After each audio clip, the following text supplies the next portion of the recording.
But we have 5 minutes now.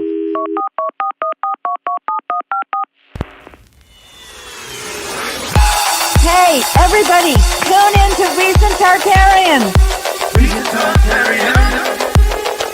Recent Tartarians.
Recent Tartarians. Recent Tartarians.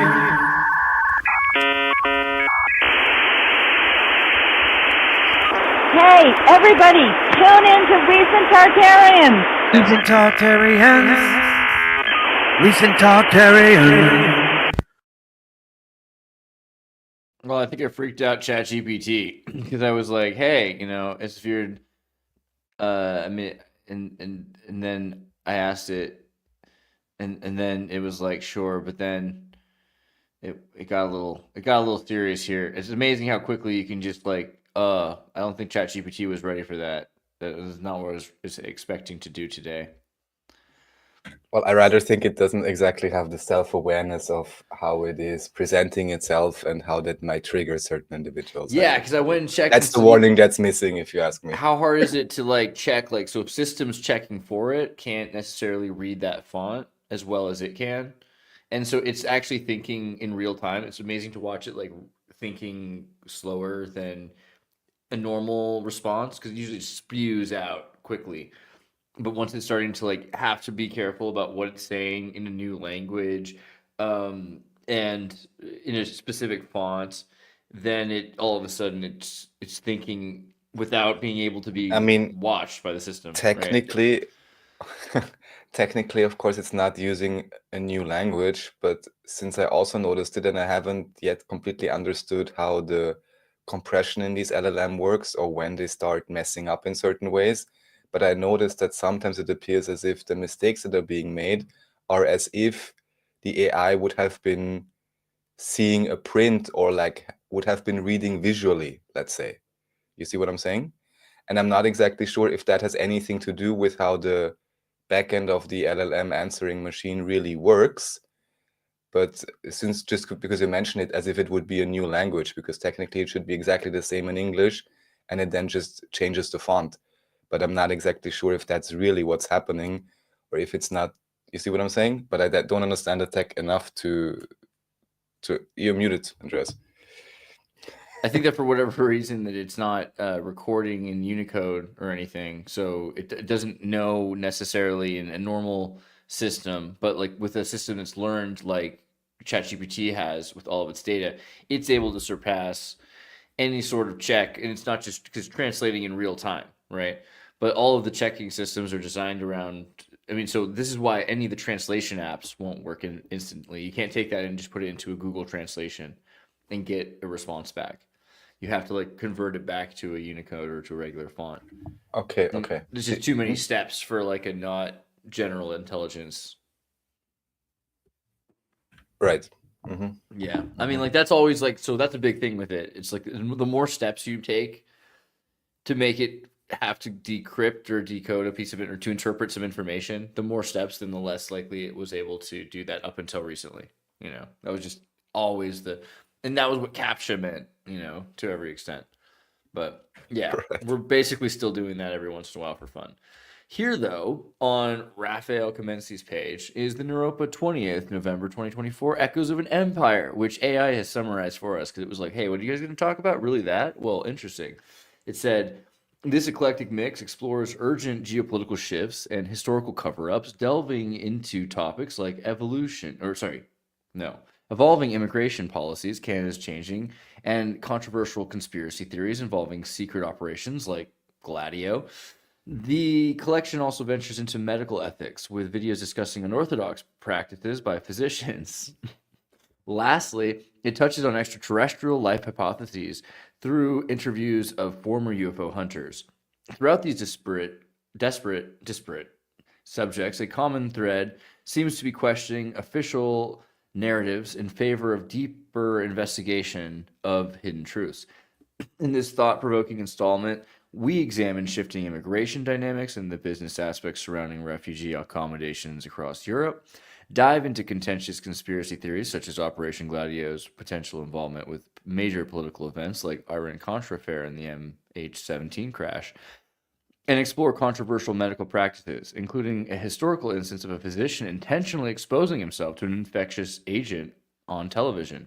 Connecting these diverse discussions is the overarching theme of the questioning authoritative accounts in favor of unearthing lesser-known realities, from national border policies to international conspiracies and radical experimentation. Join us as we challenge convention through an investigation spanning continents, ideologies, and even dimensions. That's cool. I like that. It's not too bad. But anyhow, that's what the AI started talking about when I was just like, here is all the titles for the links of the show.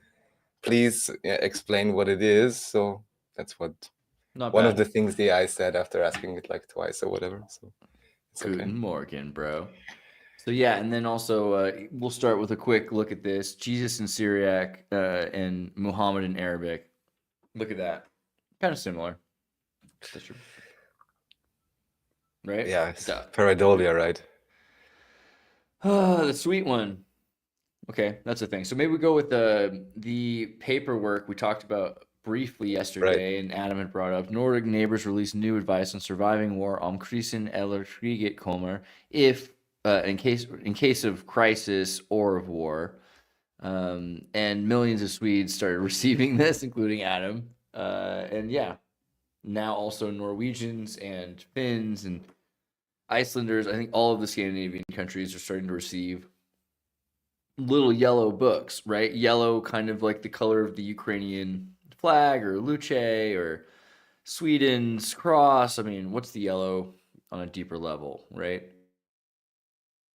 Yeah, you mentioned something more useful. I was like warning. I guess it's also for like jealousy and or something like this, but jaune, jaudis, no? Yeah, I think that's also the yellow jackets, and I think of the yellow stage yellow for like Yeah. DARPA, or any sort of terror state yellow, right? It was the emergency, DEFCON, all that stuff. Traffic light. True. Also, the middle path. So I don't know. What do you think about this? Because this is not happening in all of Europe yet. This has only been in the Scandinavian countries, and they're also giving. I think, yeah. Do you think this is going to be like advice for everyone soon, telling them to have self-preparedness, have canned foods and things ready to go, just in case supplies get cut off and you're stuck? So this is Sweden, right? Yeah, but also again, Finland, Iceland, several other states. There's a Finnish Yeah, so digital I brochure don't know also. many individuals Denmark. living there. I know one individual that actually they're an immigrant, I think from the UK, and they just enlisted somehow into like the, I guess, Swedish militia corps or something, where you're like training with radios or whatever, but I'm not sure how widespread that really is.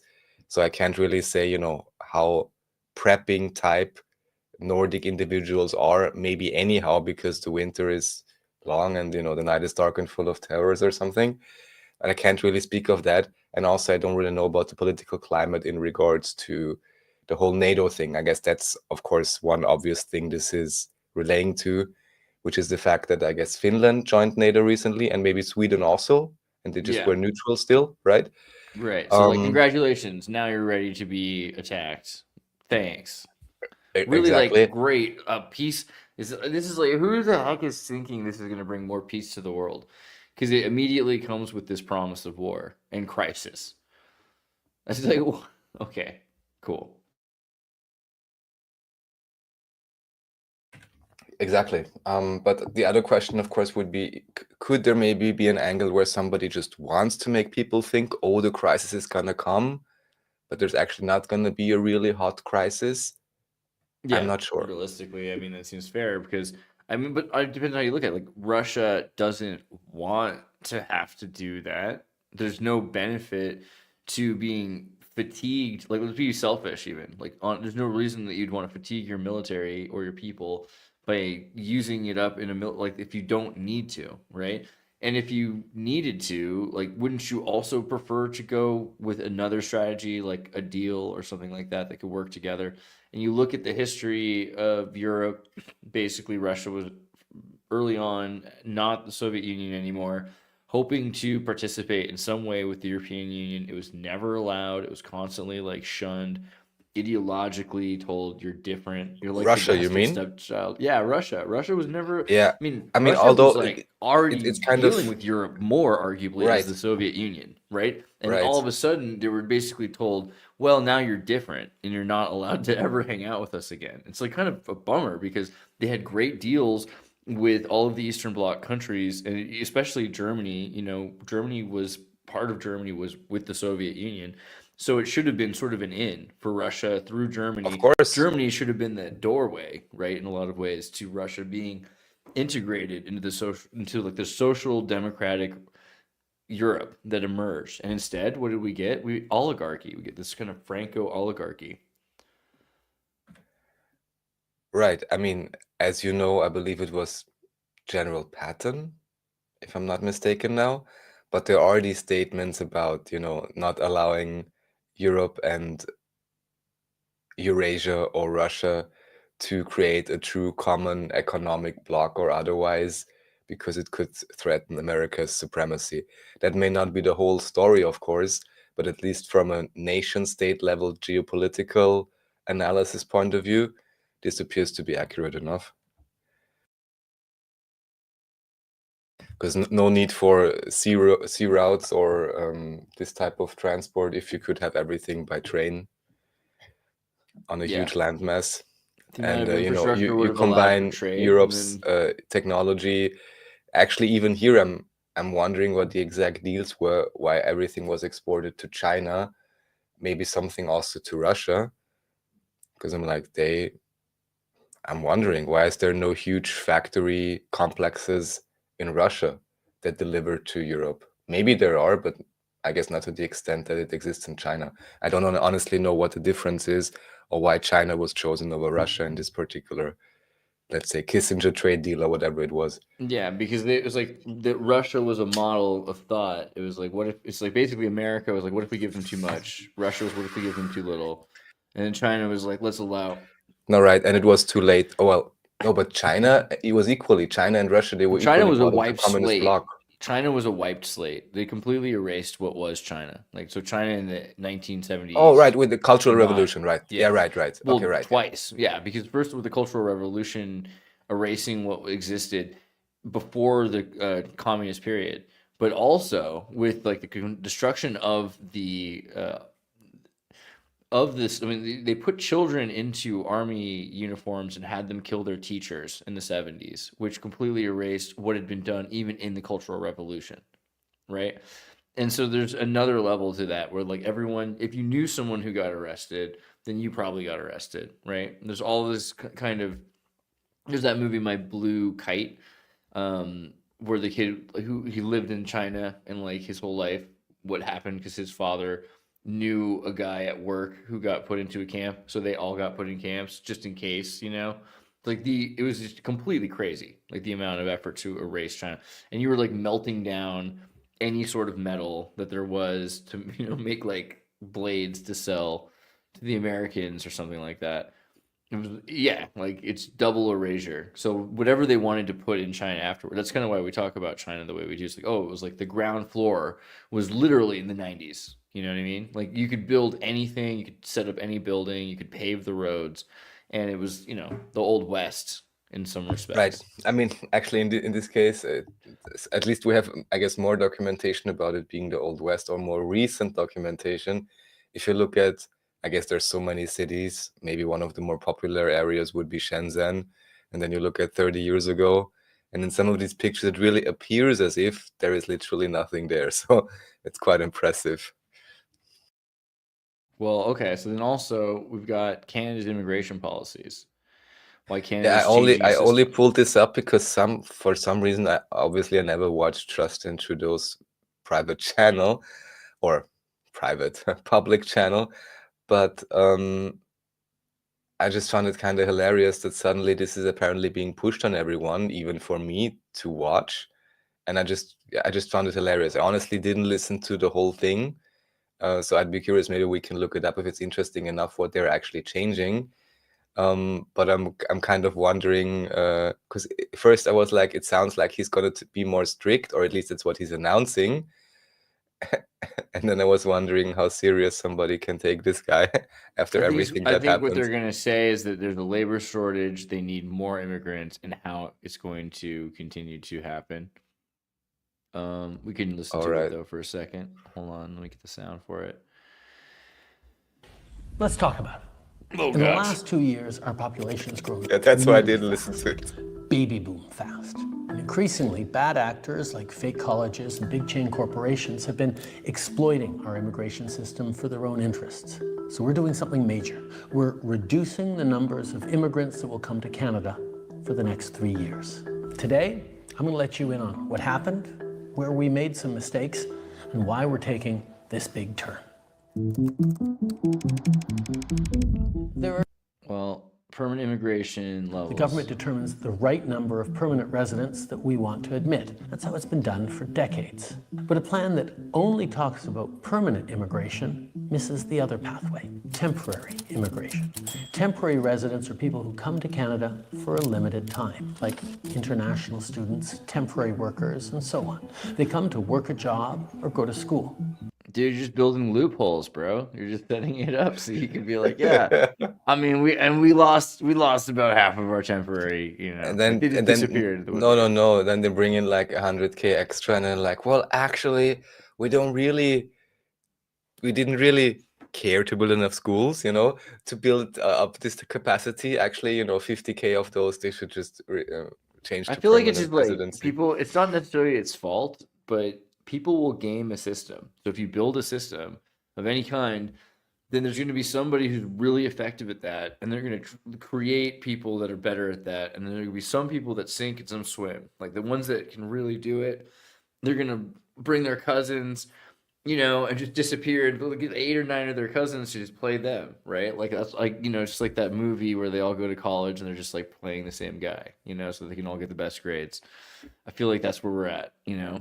But I mean, labor shortage, that's basically what it sounds like. Labor shortage. He wants to increase Running, but most importantly, in spite of lots of economists' predictions, we avoided the worst case scenario, a recession. Oh, because we brought in so many people. Too many colleges and universities. We would be empty. Canada we'd have no more traffic anymore. And businesses no longer needed the additional labor help. As a federal team, we could have acted quicker and turned off the taps faster. Now, it is time to make the adjustments to stabilize the immigration system that we need and get it working right for Canadians for right now. Immigration is primarily a federal job. We have the levers to rein it in, so we are. This is a big change. A major cut to immigration, reducing permanent immigration levels by at least 20%. A new string of measures to clamp down on temporary immigrants. That means a decrease in international students, temporary foreign workers. Canada's new immigration plan is straightforward. Interesting. Lower the number of new immigrants coming into Canada, Wow. both temporary and permanent. Okay. We're prioritizing Surprise. permanent residents with the skills we need, like healthcare workers for our hospitals and construction workers who will build more homes. And those temporary residents who are already in Canada, some will apply to stay in Canada as permanent residents. Since they're already here, established and working, the added pressure put on communities is very low. Or they'll leave Canada when their temporary residency expires, reducing our population. Some temporary residents may turn to our asylum system when their visa expires as a shortcut to stay in Canada. Those claims will be analyzed and processed, and if their claim fails, they'll be sent home. Okay, so the they're amount of actually people, going to 2 let years. they're going to lower the amount of people coming into Canada, and they're going to use people that are already there as permanent residents. Apparently, yes. I mean, like that sounds like a reasonable plan. What do you think it is? Is it just because like the entire world's headed that direction and it doesn't matter what they want to do and them's the breaks? Because wow, I don't think Honestly, exactly what they were I'm wondering a little bit what's going on there following exactly. suit. Yeah, like they're just doing what Um, Britain tells them. I mean, like what? Yeah, or it's just like, yeah, we want to appear as if we're actually doing what the population wants, that it generally appears to be more conservative, quote unquote, than the governments, or less prone on getting crazy immigration going. But yeah, I'm wondering, especially in the, let's say, large frame, or like what is the overall goal? Does Canada really have enough population or not? I have no idea. Yeah. It's really hard to tell these days. Canada has enough population, and they can grow really fast. Oh, it depends because Canada's so big that they don't need to. It depends on what you mean by that. Like, do they have enough people, sufficient people to exist? Sure. Could they have more people, sustain more people? I mean, of course. Like, and what's the point of that question, right? But I think the other thing is BRICS, because India and the people that they've been importing, really like there's going to be a division pretty soon between India and Britain, and like that's bigger economically, and that's I mean, have you seen what's going on with Jaguar? So the car company Jaguar made this freaking new logo that looks like it was, the like Bud Light commercial. It's just this horrifying like look at the color scheme here, you know what I mean? And they're saying we're never going to copy anything, yet it's the most derivative possible thing you've ever seen. It looks like they're trying to destroy themselves on purpose. The same way a lot of these companies have destroyed their stock value on purpose before being purchased up by BlackRock or Vanguard. And maybe that's what Jaguar's doing for the purpose of moving from India and Mumbai, because it's part of the Tata group in Mumbai, moving back to Britain, because it's still control. Like, the asset is still in Britain, but the money is controlled out of India. And those are two. I mean, that's an Atlanticist and a BRICS economic division, right? That's my new thought about Jaguar. All right. Yeah, I can't say more about it, but it's curious. Next things are also still more about immigration. Maybe it's connected, maybe not. So this is, oh no, you somehow skipped ahead very far.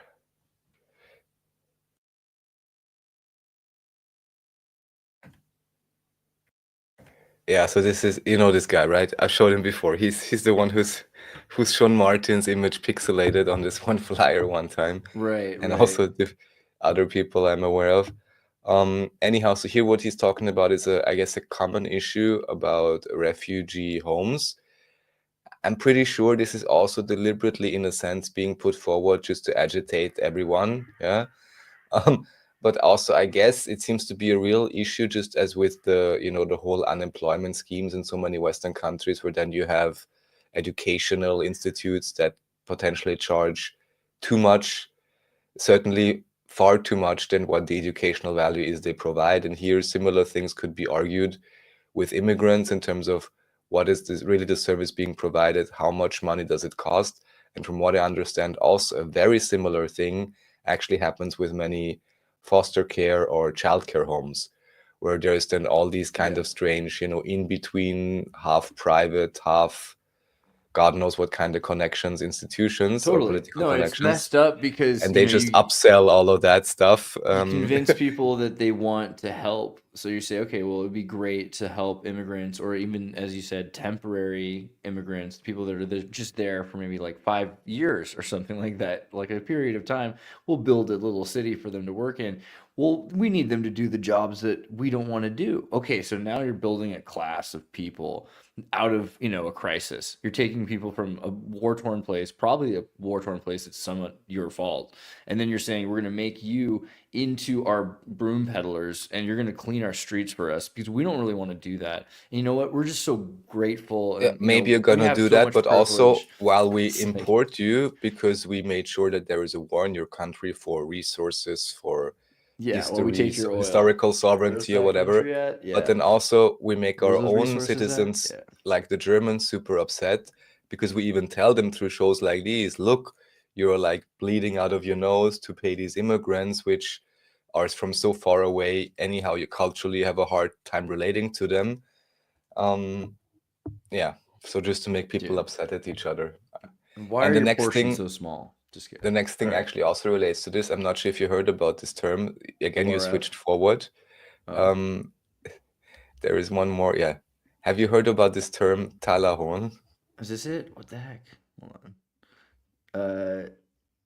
Talahon. No. Is that like a...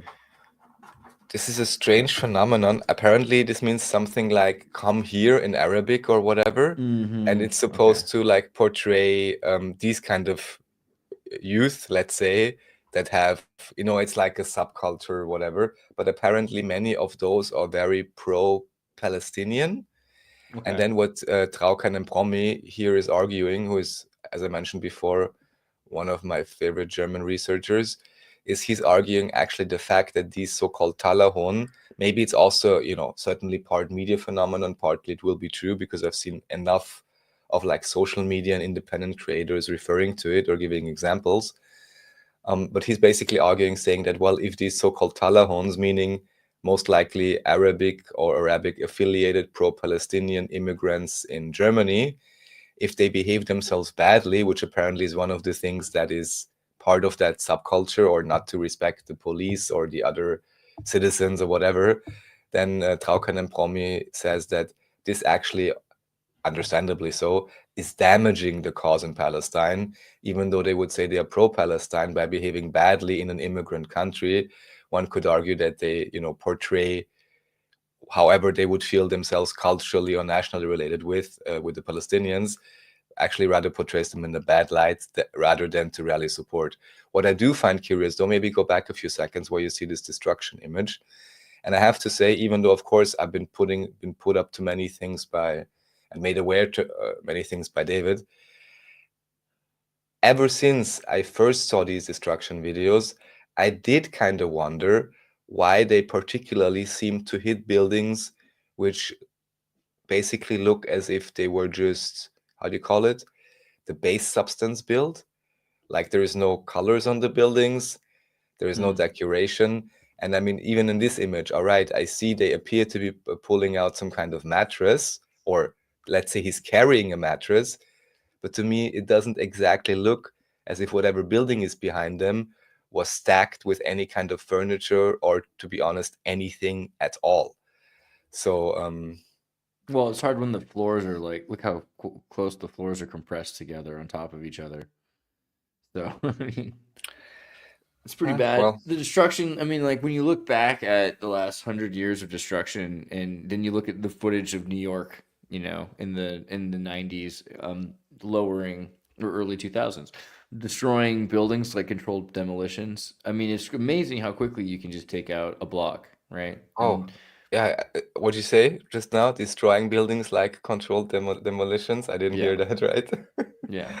So basically, the idea could be that I build a nice district there, or not so nice, I just put it there, and then I have the theater for war.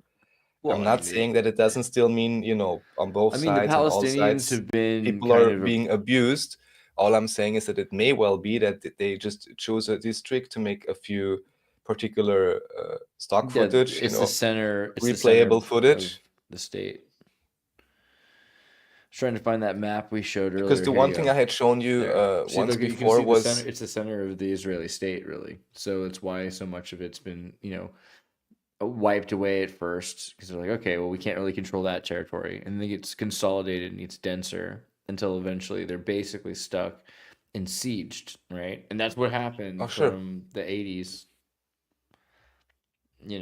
So I don't know, pretty bad situation for the Palestinians. I like that the German Palestinians are here actually saying these things, because nobody else can. I'm pretty sure that they're pretty much the only ones in this country that would actually even entertain the idea that Zionism is dangerous, right? So at least opens the door to a conversation. Please kindly, I'm putting a link in the chat. Okay. And put that up just for a second. And again, I'm not claiming that people are not getting hurt or anything, but I'm just saying that it appears very much as if on both or all sides, war or conflict is put into media.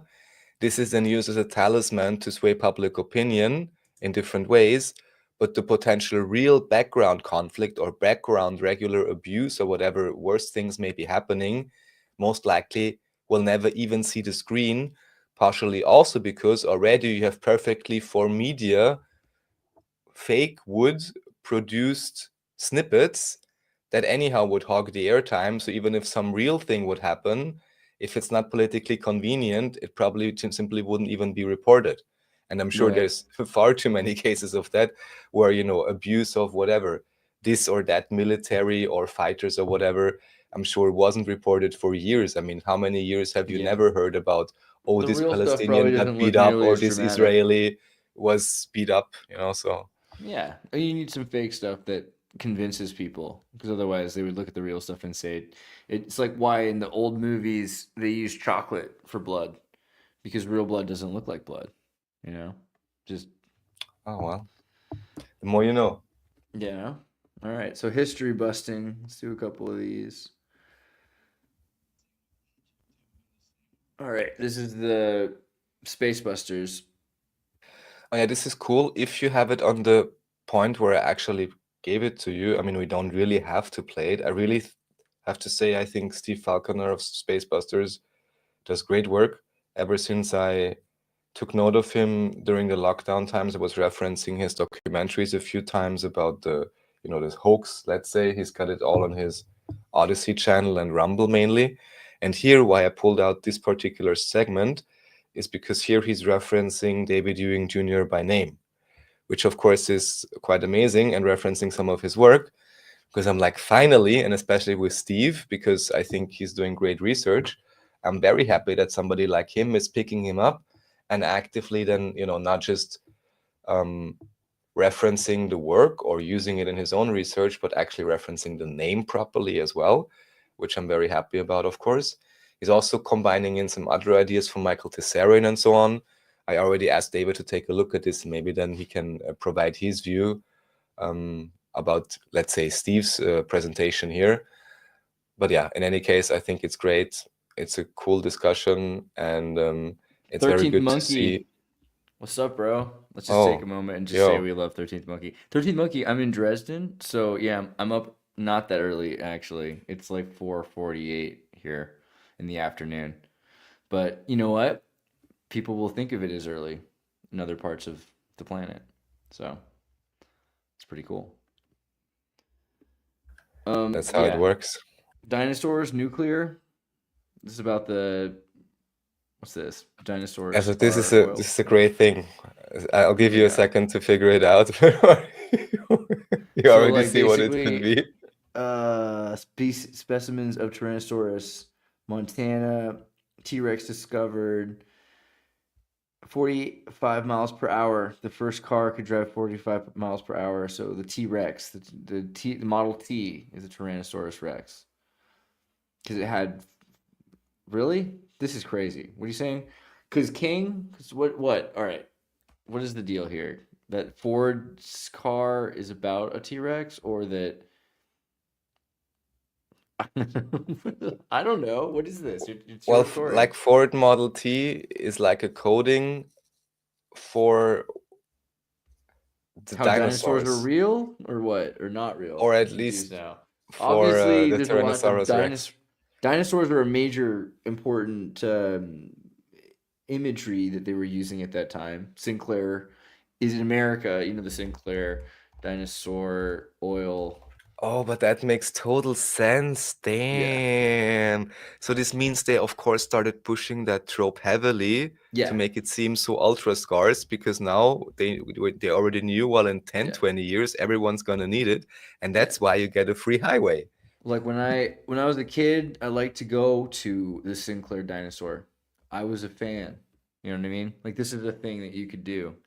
Some people wanted to see the Statue of Liberty. I wanted to see the Sinclair Brontosaurus dinosaur, right? Because it's cool. So I don't know, maybe, but yeah, in oil, they were pushing the idea that dinosaurs were oil from the very beginning. You know this, right? Of course, that's what they it takes tell you. Millions and millions of years. That's what they tell you, right? Yeah. That's where the trope comes from. That basically the car is running on a liquid dinosaur.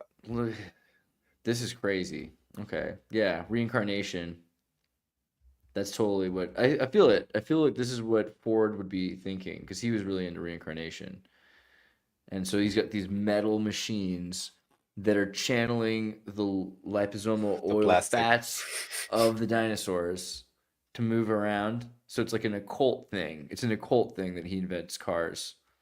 Okay. I like it. What about this? What's this one? Jared Booster. And we can, see it this way or not, but I have one friend who regularly does visionary work and so on.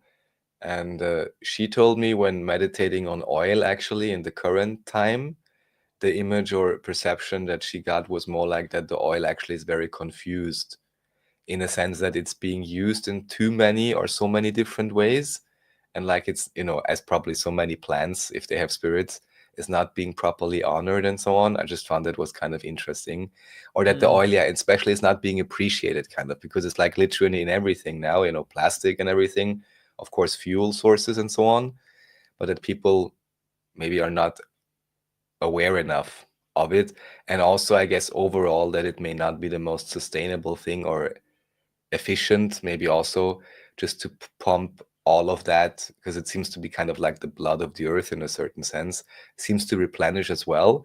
So I'm not alarmist about it, but also it seems maybe this is being overdone a little bit, but especially because maybe it wouldn't be necessary. All right. Well, what's this about? We have this guy, but where did you go? Let's see. You already switched ahead again. Is it too far ahead? I don't know what's going on. Every time I open, because I have to go to like the earlier page. Or is this it you want to do? This page? No, we looked at this, right? Or what? Yeah, here we already looked at this. Yes. Okay. So the ORF. Okay, so this, I'm not sure why I put it into. All right, I put it into history. So here, all I wanted to point out. Basically, just open any of these three and we'll go through it. Yeah, I just found it funny because a few times now I've been talking about the Freedom Party in Austria, which may have some relationship to the current day Republican Party in terms of some of the policies and alignments.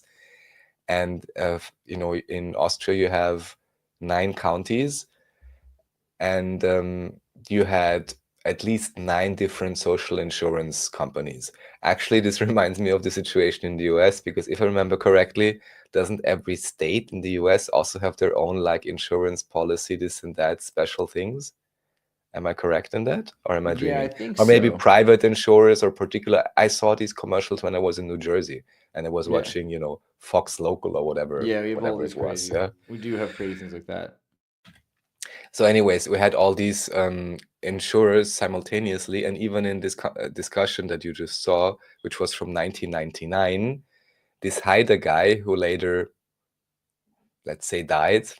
So some people say, he was never suicided, drinking. You're saying, or what? Right, exactly. I brought this up a few times before. But anyways, already back, this guy, my favorite. This is the guy who's now the president of Austria, 20, 30 years later. Really? Yeah. Wow. The teddy bear looking guy with and the back weird, then, he looks like an animatronic kind of bear. Back then he was the head of the Green Party, and now he's the guy who made sure that the Freedom Party, even though they got the most votes, will not get in the government, because he as president said, I don't like you so much. Shady. Actually, the other party will get the government, let's not contract, but mission to create a government, let's say. And here I'm just bringing it up because in 99, you see the Freedom Party guy, and already in 99 he says, well, actually, we should really combine all of these insurers. It's a total waste not to do it. Yeah. And then literally 20 years after that, there is an acquaintance I have, and he actually worked with the government in Austria. Maybe I brought this up before. And he actually helped in an important capacity to finally make it happen, to bring all of these insurers together and create one single insurance for all of Austria, while also raising the standards, at least for the type of medicine they use. But I just think it's so funny, and also, I'm not sure, hilarious, sad, or like a joke, because to me, it never seemed like politics is anything where you achieve anything, because they talk about it, and then it literally takes you 20 years until you can do that, when it's something that's so obviously more effective and so on, and obviously only existed before to, have triple amounts of positions to give it to political friends. But then it still takes 20 years. Tell me he doesn't look like one of the the people Disney... call him like that, kind of. Yeah? Okay, because he does. He looks like he's like hand carved, you know what I mean? Out of wood. And his name is also funny. His name is Van der Bellen, which is, and also what's honestly a little bit strange about him, even officially, like his family is from not Lithuania. There's 3 countries there. Lithuania, how do you call it in English? Estland, Letland, Litauen. There's one of those 3 where he's apparently also from, like halfway. And other than that, because his name is Van der Bellen, and Bellen means barking in German, So some people say like he's their Bello, and Bello would be like a name you give to your dog, yeah, because it's like, oh, it's a cute dog or whatever. He's not barking usually, this guy. Especially not if it's anything to do about the people or actually helping anybody. He's never talking. He's only talking if it's about furthering his own political agenda, which is very obvious by now, and also kind of hilarious that it's not only the government which is the least liked in all of Europe, but it may well be that by now we even have a president that's one of the least liked in Europe, or let's say within the European Union. Well done. Because of stuff like that. All right, so then this is the book from the empire on which the black sun never set, the birth of the international fascist Anglo-American foreign policy. This was another recommendation by Chase. I haven't properly looked for interviews yet, but I just thought it looks interesting. Yeah, you know, I mean, nice interesting cover, symbolism, for sure. exactly. But I think it's quite relevant overall to at least have, on the radar, especially for Europeans, because maybe Americans even are more aware of this. Just basically that, Germany couldn't do what it did in a vacuum, but of course had massive support during different times from the US in various capacities. And even more so, I think it's the maneuvering of corporatism. So like they created these corporates, especially in South America, right? Like Coca-Cola Company. I think the enigma of Coca-Cola Company is worth looking into as well for this. But also just what do we mean when we say these things? Because I like this Anglo-American foreign policy terminology as international fascism. I just don't think it's exactly accurate. I think we could call it something a bit more exacting, like progressive Atlanticism, right? This idea that there's an objective progress to some sort of a destination, an ideological destination that we destination Black Sun or what? Right? Yeah, but it's more of like that woke world order. And woke world order is interesting. People should wonder about what it would be like for everyone to have 1,000 years of utopia. That's adorable, Like, hey, we're all just holding hands and nobody's hungry. Isn't that kind of what's also in Christianity, at least in some variants? Don't they also talk about the 1,000-year peace? Yeah, of course. No, it's the same trope, right? Yeah. So it's Jesus-y. Yeah, exactly. Like, so I don't know. Give it a shot. But yeah, I did want to know about the Jared Booster thing because I like the picture of the bull-headed twins with swords. That was cool. I'll have to watch or rewatch this properly, but basically here again, he's talking about Fomenko. I'm not sure how much he spoke about Fomenko before, but at least with the description, it seems maybe this is one of the first videos where he's properly delving into this, which I'm still kind of wondering. I mean, I don't mind, but how guys can go on for months and years about this and not at least name drop oh, by the way, there is this Russian dude. Maybe he's someone to look at. And what I'll say again here, because people have been asking in the comments, rightfully so, and I'm not sure if you heard anything different, because people are like, oh, how was Fomenko allowed to have this team? Why was it not shut down? If history is so important, why was he allowed to continue? And of course, the story also may or may not be true, but I saw one post, and I hope I'll find it again. This was maybe an article on their website, or it was some short video or something, and the title was, "Because every story wants to be told." And there it's basically 2 or 3 paragraphs, I believe it's Fomenko or Nosovsky, relating how they were in contact with the Soviet government back in their day, and how back then, when they did have a meeting with the Polit Commission or Politburo or something, they kind of basically told them, well, yeah, first of all, you're not a historian and so on, right? So this was always the thing that people were accusing him of not being from the proper subject that he's studying, because he's a mathematician studying history. But other than that, they kind of told him, yeah, you can continue. We're not supporting you, or they didn't give him extra funding or anything from what I understand. But they were kind of yeah, you can go on. It doesn't bother us too much. That's the impression I got. But also that overall, at least in academic circles, he was not very well received initially. At least, again, that's what Nosovsky and Fomenko are saying. So to me, up till now, unless, again, this is a super amazing, how would you call this, controlled opposition idea or something like that, it doesn't seem to me as if Fomenko and Nosovsky are part of some sort of a Russian state psyop. Well, it's Also the because opposite. Yeah, it seems like they're from what I desettling. understand, and even Dugin in your interview confirmed this, they are actually, if anything, more hinting at Turan and more hinting at the fact that Russia, if anything, the Russian Empire is a recent colonizer. And again, Dugin, And Putin's colonized. head philosopher, according to all the media worldwide, confirmed this to you in your interview. So Not too shabby. Yeah. So let's so I want to try to keep this at an hour if possible. I want to try to do like 3 or 4 of the top of next couple. So I'm thinking what we should do is cover the Dr. Wilner and then the Gladio and then Alone in the Cosmos. Let's start with Dr. Wilner Great. injects himself with HIV. yeah, and so live actually television.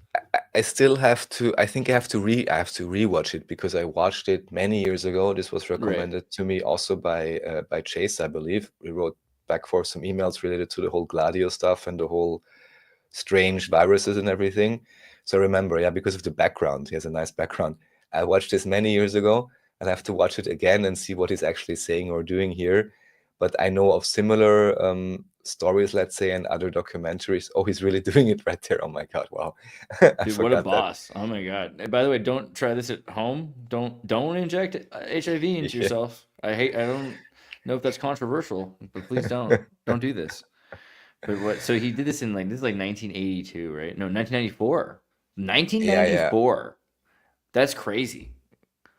Okay. And so he was saying that he basically didn't believe in HIV. What's his Well, He let's thought it say was he was non-contractable, but his blood questioning. was- Let's just say he was questioning Fauci's honesty and integrity because Fauci back then already was heavily involved with all of this, just like Carrie Mullins did, talking about the There were a PCR lot test, of or people Carrie that were Mullins dying from the talking treatment. about Fauci even back then.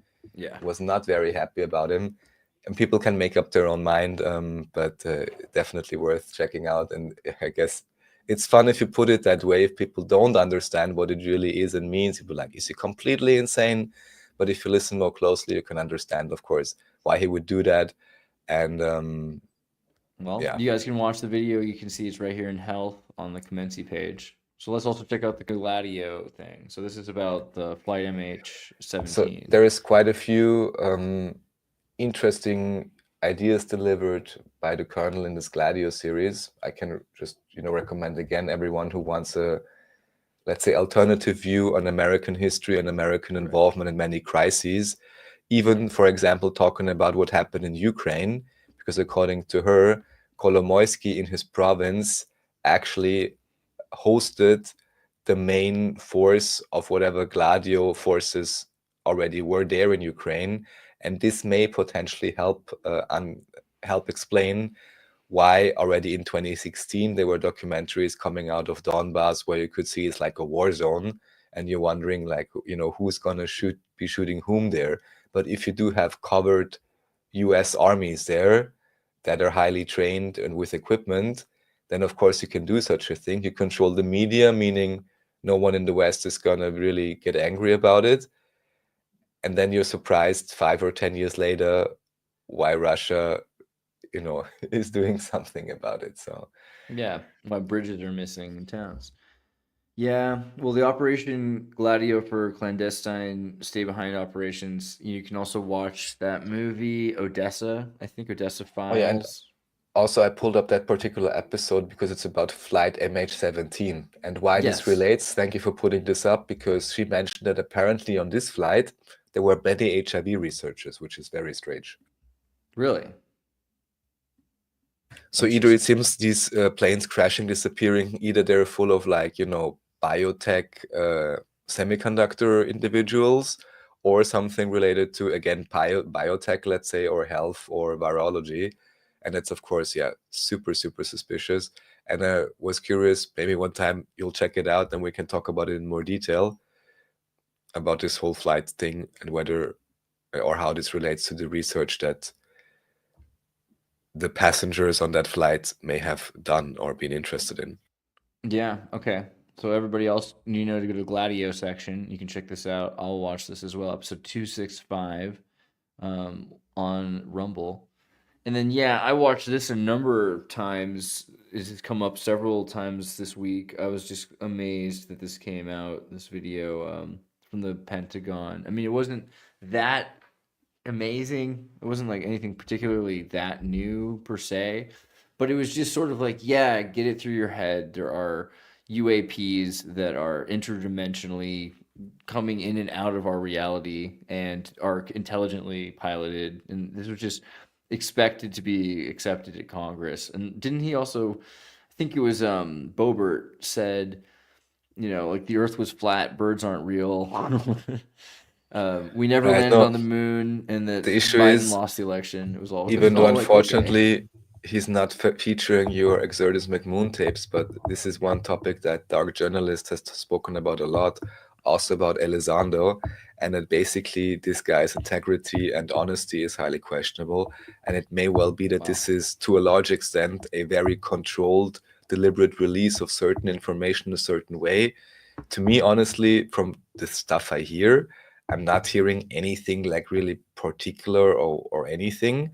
Although I Right. also know you know someone who is more Him directly saying involved in them this, saying and what them saying what they can't say though is a lot, because when they're saying I can't reveal my sources, they're telling you a lot right there, that their sources are not necessarily just in government, right? And then when they're saying there's corporate military industrial complex that is proxied by doing things, their subscription for the government, which makes it so the government can actually have plausible deniability. Say, I have no idea what's going on, right? And so they're telling you a lot about how the system works. But yeah, and I know a lot of people want to say this is just a bunch of blue beam stuff, but I don't know. I don't think it's all just a bunch of blue beam stuff. I think we're talking about. but there can well be something else, but it's clear whatever they're talking to you about, they're just herding you into the next psyop. To me, that's like 99% Yeah, that's certain. true. The only thing that's interesting is, I believe, again, you know someone, or maybe Bernie knows someone who's more closely involved in these sessions also. So I'm sure there's people that try to like honestly relay information and bring forward disclosure of any kind, but it very much seems as if this is also a like pseudo astroturf thing with, you know, CIA assets potentially all over the place. Probably, but As here's how I felt just about it. saying, as Yeah. historically, many of the MUFON and so on conferences Dude, like apparently had been infested with for too long, 3 or 4 years forever. ago, I was in Frankfurt airport watching a video that was being played in this like resting area, and it was showing American conspiracy moon stuff about aliens and all this stuff in German, and then it cut to John Podesta, and it was John Podesta talking about aliens. Okay, and so it's interesting Which makes because it all the more credible, of course. listen though, because what was going on a few years before that was Trump was president. And when he was president, Trump had created this oversight commission to look into UAPs, which is what these people are talking about, which was shut down as soon as Biden took office, like the day on like a 17 executive order mission. So now that he's not even gone from presidency yet, but Trump is coming back into presidency, what's the first thing they're talking about? They're talking about quality oversight disclosure for UAPs. For our program, which a big part of it is Operation Immaculate Constellation. You know, don't talk about Immaculate Constellation, but right, the idea of the recovery of anything that's from the future or from any other extraterrestrial reality, you know, aliens, whatever it is. That's something that we're now going to have to at least admit to an extent, which is probably valuable, you know, and it's something that for the last 4 years, not only have they not talked about, but they had John Podesta telling you about it, right? Like of all people to be our new alien ambassador spokesperson. And you know what we have instead? And Clinton. Didn't Clinton even say something like, oh, I'm going to release it? But dude, weaponize Aloha, because Tulsi Gabbard, you know, X-Men Elektra, is going to be military intelligence. She's going to be the Minister of Intelligence or whatever that is. So the disclosure, like what the plebeians' intelligence will be decided by Tulsi Gabbard. And that's kind of cool. I don't know. All right, what about this? This is the theory that changes everything, followed by Gladio, and then we had Yeah, we got it. more. You want one more? Good. You sure? It's All good, right. it's good. Everyone who wants to know more, you know, check out the links. Thank you, Andreas, I gotta for put on an the early morning American There you after. go. Wonderful continuation of your existence, and potentially catch y'all next time. And kindly leave your comments. Follow Thank you, your Chris. dreams.